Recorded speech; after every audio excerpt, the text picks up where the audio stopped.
എനിക്ക് ഫസ്റ്റ് പോയപ്പോൾ കാരവണിൽ കിട്ടിയതാണ്. ഏതായാലും എനിക്ക് വളരെ കാണുമ്പോൾ ഭയങ്കര കയ്യടിയായിരുന്നു തിയേറ്റർ. കയ്യടിയായിരുന്നല്ലേ.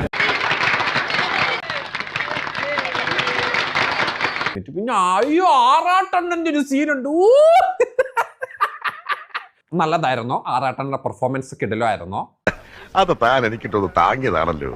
ഇങ്ങനത്തെ പ്രതിസന്ധികൾ ഉണ്ടാകുമ്പോഴാണ് യഥാർത്ഥ നായകന്മാരുണ്ടാവുന്നത്. ഫയർ ആയിരുന്നോ? ആറാടിയിട്ടുണ്ടോ? ഗംഭീര ഇൻട്രോ ആയിരുന്നു. നല്ല എക്സ്പ്രഷൻ ആയിരുന്നോ? ഇതൊക്കെ എന്ത് പതിവ് പോലെ എന്റെ പെർഫോമൻസ് ഗംഭീരമായിട്ടുണ്ട്. അത്യുഗ്രൻ sir, super sir, super sir. പുള്ളി ഭരിക്കുന്ന ഏതോ ഒരു സീനിൽ ഇങ്ങനെ കേട്ട റിവേഴ്സ് ഇതൊക്കെ ഇട്ടിട്ടുണ്ട്. അതായത് ഇങ്ങനെ നോക്കിയിട്ട് ഇങ്ങനെ നോക്കുന്നതിലൊക്കെ റിവേഴ്സ് ഒക്കെ ചെയ്തേക്കുന്നു ഷോട്ട്. അതൊക്കെ അതെന്തുകൊണ്ട് അങ്ങനെ ചെയ്തെന്ന് എനിക്ക് മനസ്സിലായില്ല. ഒറ്റയ്ക്ക് വഴിവെട്ടി വന്നവനാണ് ഞാൻ. ഒറ്റയ്ക്ക് വന്നവനെ കളിയാക്കുന്നോളാ പാട്ടികളെ.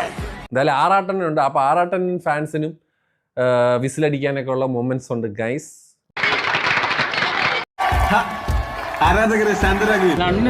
ഞാൻ അവസാനം വിചാരിച്ചു എന്നെ മാറ്റിയിട്ട് പെരേറെ കൊണ്ടൊരു ആവശ്യമുണ്ടായിരുന്നു. ഒരു പ്രതീക്ഷിച്ചില്ല. ഞാൻ വിചാരിച്ച സീൻ ഉണ്ടാവില്ലെന്ന് ചോദിച്ചാൽ. കാരണം നമ്മൾ ഇടയ്ക്ക് വെച്ച് പിൻവാങ്ങിയാണല്ലോ. അത് ഞാൻ ചെയ്തൊരു മണ്ടത്തരമാണ്. സൂക്ഷിച്ച് ഒരു കുഴപ്പമില്ല. സന്തോഷമുള്ളൂ മക്കളെ, സന്തോഷമായി.